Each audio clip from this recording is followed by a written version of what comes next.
आप सभी के सभी जो है मेरी जैसी अच्छी वीडियो क्रिएट करना चाहते हो। मस्त जोक मारा रे, ये हंस रहे हलकट। तो यार उसके लिए जो है आप भी इस तरीके से साउंड इफेक्ट ढूंढ रहे होंगे। लाइक मैं यहाँ पे एक डॉग बजा के दिखाता हूँ ताकि आपकी वीडियो और भी ज़्यादा अच्छी हो सके और आपकी वीडियो पे ज़्यादा से ज़्यादा लोग एंगेजमेंट हो सके। मैं आपको 5 नहीं 10 नहीं पूरे 20 साउंड इफेक्ट इस वाली वीडियो में देने वाला हूँ। तो फिर इस वाली वीडियो को आप आखिर तक देखिएगा। मैंने जो है इस वाली वीडियो के बाद जो है इसमें ऐड किए हैं सारे साउंड इफेक्ट के नेम और साउंड इफेक्ट क्या है, और उनका डाउनलोड लिंक जो है आपको कमेंट बॉक्स में सबसे ऊपर ही मिल जाएगा।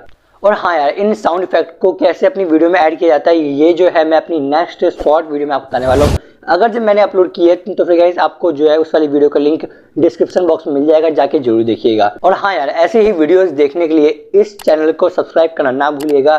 सो चलते हैं एंड जान लेते हैं हर एक साउंड इफेक्ट का नेम वगैरह।